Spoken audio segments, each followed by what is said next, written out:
En fait, elle est cool cette interview parce que du coup, c'est que des bons souvenirs. Ouais. J'ai hâte que tu me montres mes hémorroïdes.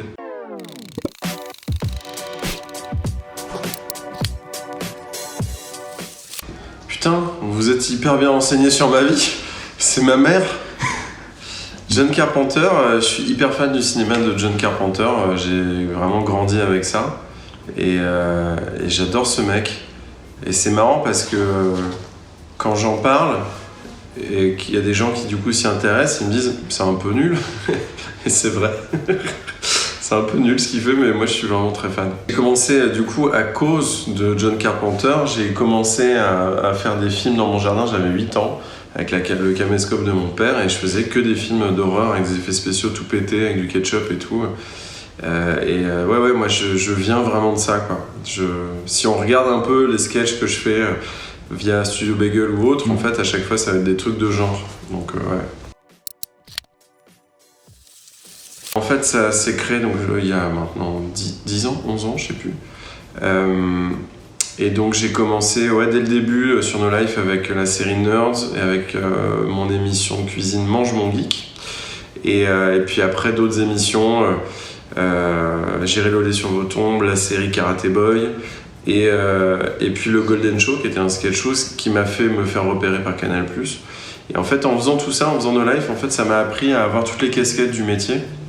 Et à comprendre que en fait le métier que je voulais faire c'était producteur, parce que j'adore créer des programmes et gérer tout l'aspect artistique et créer et mettre les bonnes personnes aux bons endroits et tout. Et en fait je me suis rendu compte que c'était ça le métier que je voulais faire.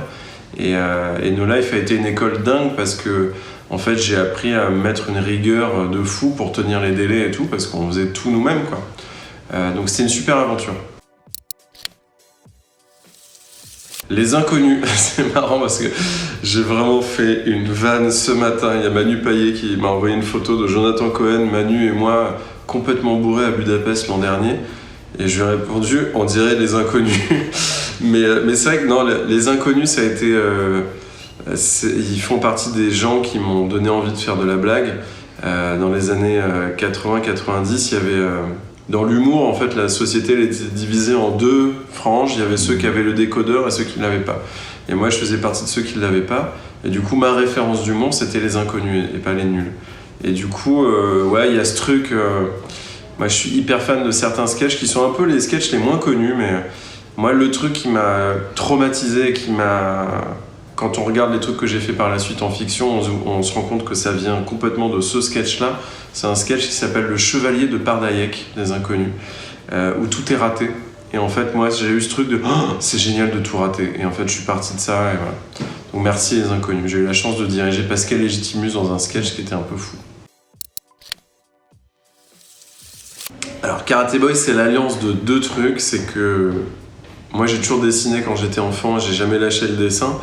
Et j'adore ça parce que c'est une façon de faire passer des trucs par le dessin que je trouve hyper cool. Et puis aussi il y a cette série Karate Boy qui est un des trucs dont je suis le plus fier bizarrement, parce que en fait c'est un mélange de tout ce que j'aime. C'est du film de genre, c'est de l'humour très chelou, c'est des trucs qui ratent, les comédiens qui connaissent pas leur texte, on voit des erreurs de... Voilà, moi j'aime tout ça, et mélanger avec la BD, c'était un projet que j'ai adoré faire, la Karate Boy, la BD, puis la série aussi. De temps en temps, je me remate des épisodes de Karate Boy. Mon rêve serait de faire un crowdfunding et que le public finance une série Karate Boy pour aller jusqu'au bout de la blague. Spandau Ballet True, qui est la chanson qui clôt le film Budapest. Et ça m'a fait vachement plaisir parce qu'en fait c'est une de mes chansons préférées. Et je l'explique pas. Je sais pas pourquoi Spandau Ballet True est un truc que j'adore, mais il y a une espèce de truc un peu... je crois qu'il y a un truc un peu communicatif où à partir du moment où on t'écoute True avec quelqu'un d'autre, t'es obligé de faire comme ça avec l'autre personne, tu te regardes dans les yeux et tu fais... Comme ça, et je trouve ça super. J'adore cette chanson. C'est moitié mon côté beauf, moitié mon côté un peu romantico cul. Et je trouve que ça réunit bien tout ça. Non mais mec, mais comment tu... comment tu sais ça? Alors, comment il s'appelait? Mr. Rob. Il s'appelait Mr. Rob? Je crois que c'est Rob. En tout cas, dans Super Smash, tu sais, on peut le jouer et je crois que c'est Rob. D'accord. J'avais l'impression qu'il avait un nom plus gênant que ça, mais en tout cas, c'est le robot de NES.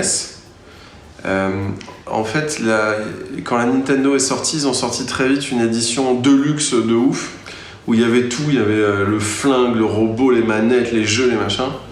Et donc tu pouvais jouer à un jeu qui s'appelait, les personnages c'était Hector et Vector, et le nom du jeu je sais plus. Et en gros, c'est très triste cette histoire. En gros, comme moi j'ai toujours déménagé toute ma vie, j'avais pas d'amis d'enfance, donc j'avais pas de copains. Et du coup, mes parents m'ont offert un ami avec ce robot. Et en gros, on pouvait jouer à deux. C'est un jeu qui se joue à deux. Et le robot, il jouait avec toi, il avait la manette et il appuyait sur les boutons, sauf que ça mettait 3 heures parce que c'était pas juste il appuyait sur un bouton. En fait, il faisait tourner une toupie et il posait la toupie sur le bouton, ce qui n'a aucun sens. Et là, ça appuyait sur le bouton. Donc du coup, Rob a été mon pote pendant assez longtemps, ouais.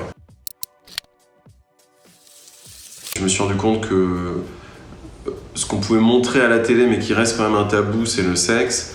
Et j'ai commencé à m'intéresser à la sexualité et comment elle est vue dans notre société actuellement.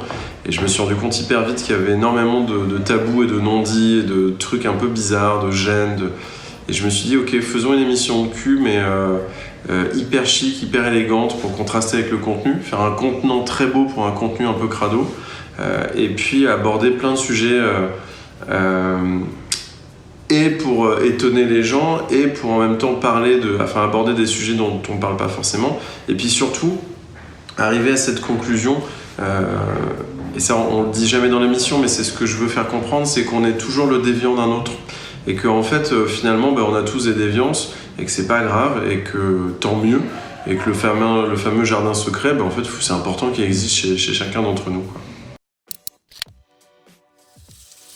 Le dernier Samaritain, mais mec, mais t'as fait toutes les interviews, comment t'as fait? Ouais, c'est ça. Ok, désolé. Le dernier Samaritain, c'est mon film préféré.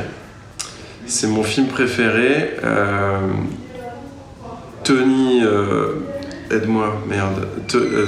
Tony Scott. Tony Scott qui a réalisé ce film. Ce que j'adore avec ce film, c'est déjà que la VF est mieux que la VO. C'était vraiment des mecs se sont fait chier à rajouter des vannes, des machins, des trucs. Il y a vraiment des trucs en plus de la VO dans la VF qui sont vraiment cool. Et puis c'est écrit par Shane Black, qui est mon auteur préféré du cinéma, qui a fait tous les Armes Fatales et compagnie, réalisé par Tony Scott, qui est un réal incroyable. Et ce que j'adore, c'est que ce film, en fait, il est dans l'univers du football américain, un sujet dont je me branle totalement, et pourtant j'adore ce film. Et je vous encourage à le regarder en VF. Les comédiens sont charmés, et puis le personnage de Bruce Willis, il est au summum de son personnage de l'anti-héros, parce que c'est vraiment la pire merde du monde, qui ramasse des clopes dans le caniveau et qui se met des races et tout, et c'est le meilleur héros du cinéma qu'on pourra jamais voir. J'ai jeté des grenades, j'ai tiré à l'arme lourde, et dans la folie du moment, je me suis pris un jet de lance-flamme sur mes chaussures, mais ça c'est un détail.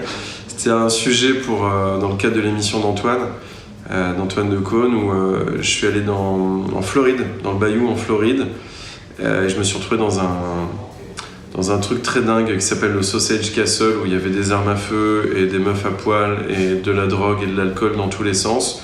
Et en fait, je me sentais plutôt à l'aise. Et je pourrais en parler 1000 ans de ce sujet, parce qu'on a pu montrer que 20% de ce qui s'est passé dans la vraie vie.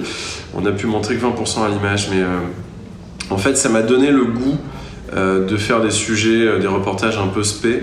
Je me suis senti hyper à l'aise près de gens dingues. Et en fait, ce qui est marrant, c'est que le patron du Sausage Castle, qui m'a fait jeter des grenades dans le bayou, en fait, on est restés potes et on s'envoie toujours des messages et tout. Et ouais, ça m'a donné vraiment le goût d'aller voir, d'aller rencontrer, et surtout de montrer aux gens des endroits un peu spé comme ça. Et ouais. En fait, elle est cool cette interview, parce que du coup, c'est que des bons souvenirs. Ouais. J'ai hâte que tu me montres mes hémorroïdes.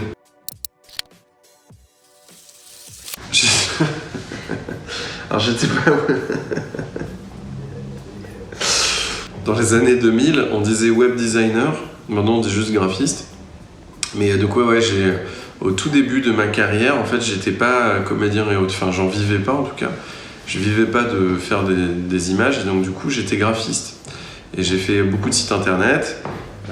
J'ai fait des sites internet de la Gendarmerie nationale, j'ai fait site internet de plein de choses. Et aussi du porno. Ouais. Donc très tôt, j'étais quand même dans le milieu du porno. Aya Nakamura, si tu nous entends. Aya Nakamura, j'ose espérer que j'ai participé un petit peu à son buzz. J'espère avoir contribué. Je suis assez fan de Aya Nakamura. Vous savez, c'est comme quand on regarde un film de Steven Seagal. Au début, on fait ah c'est Steven Seagal. Et après, on regarde vraiment au premier degré, on se dit putain, Steven Seagal, j'aimerais bien qu'il réussisse et qu'il gagne à la fin. Aya Nakamura, c'est pareil. C'est qu'au début, j'écoutais parce que ça me faisait rire. Comportement est quand même. La chanson Comportement est quand même assez dingue en termes d'écriture et de rimes riches. Puisqu'on est sur du bah ouais, comme rimes riches. Donc ça me faisait beaucoup rire. Et puis en fait, au bout d'un moment, j'ai commencé à vraiment écouter au premier degré. Et je me suis surpris avec ma meuf en Thaïlande cet été. En fait, on s'est dit. En fait, ça fait 1 heure qu'on écoute Aya Nakamura au bord de la piscine pour de vrai, quoi. Et du coup, en fait, c'est cool. En fait, c'est vraiment cool ce qu'elle fait. Et elle amène un vrai nouveau truc, quoi. Et en fait, j'adore cette meuf. Alors, c'est assez dingue que tu sortes mes jeux préférés. Comment tu sais ça, putain? Et j'aurais pu mettre Twisted Metal et je crois que t'adores Portal 2 aussi. Oui, c'est vrai. Oui, c'est très bizarre, hein. Tu te fais chier quand même. Un petit peu. Ouais. Bah je pense qu'on peut dire que c'est mes 4 jeux préférés. C'est mes 4 jeux préférés. Fallout, sur chaque jeu, j'y ai passé pas des dizaines d'heures, des décennies, quoi. Fallout 2 est un jeu incroyable, vraiment. Left 4 Dead, un des premiers jeux coopératifs pour de vrai, qui est vraiment génial. GoldenEye, qui est une espèce de bible, et c'est mon talent dans la vie, c'est que je suis imbattable à GoldenEye, c'est mon talent. Voilà. Et GTA 4, pareil, qui est un jeu... c'est vraiment fou, et je pense que c'est... moi, c'est ma soupape, en fait. J'ai besoin de jouer aux jeux vidéo longtemps pour breaker un peu avec le travail. Mais cela, c'était avant que je travaille comme un porc. Et je pense que c'est important pour l'humanité que quiconque regarde cette interview, regarde Le Dernier Samaritain et joue à au moins un de ces 4 jeux.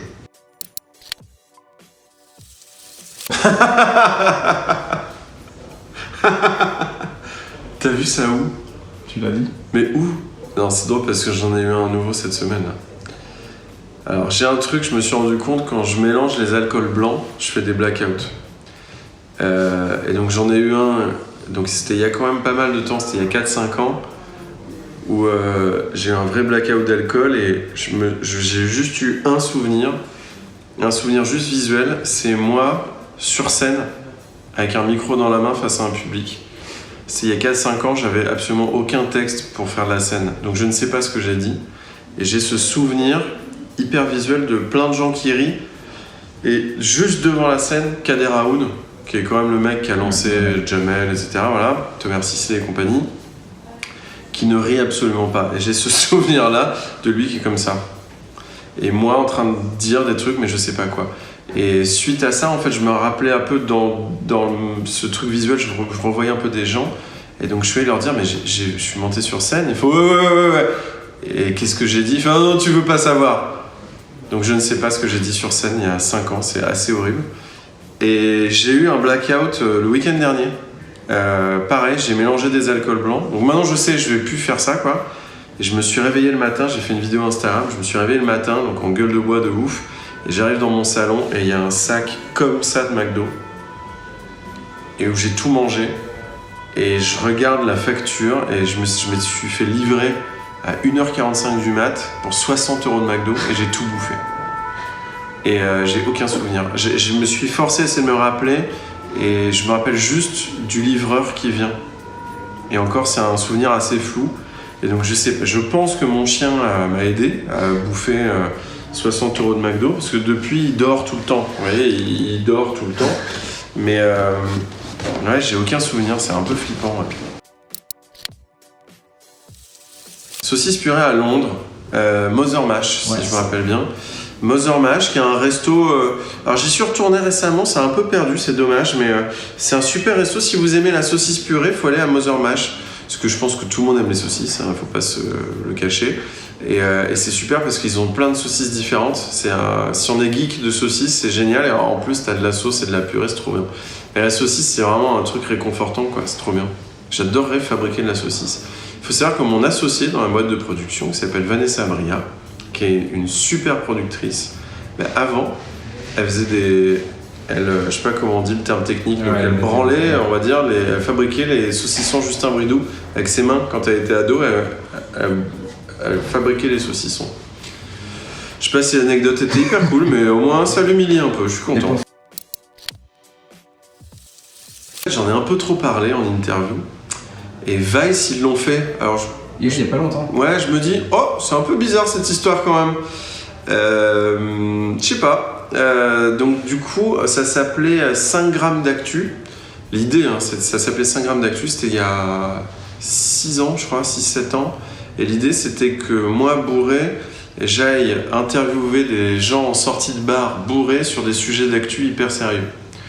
Et donc c'était vraiment une émission d'actu, mais fait par des gens sous. Donc c'était bien avant Recette Pompette et tout. Et j'ai tourné un pilote à Cannes. Et en fait, le problème, c'est que il n'y avait pas que moi qui était sous, il y avait mon équipe technique aussi. Et donc, du coup, le son n'avait pas été enregistré, le cadre, c'était n'importe quoi et tout. Mais il s'était passé des trucs assez drôles ce soir-là. J'ai embrassé les frères Bogdanov et tout. Mais du coup, ouais, il reste rien de ce pilote, si ce n'est une grande frustration qui a été largement comblée avec les recettes pompettes. Mais c'est vrai que j'ai vu que Vice avait fait exactement ce truc-là, quoi. Donc dans ma parano, je me suis dit, attends, merde, ils ont eu l'idée par eux-mêmes, ou alors... Merci beaucoup. Ben non, merci à vous, c'était cool, c'était trop bien.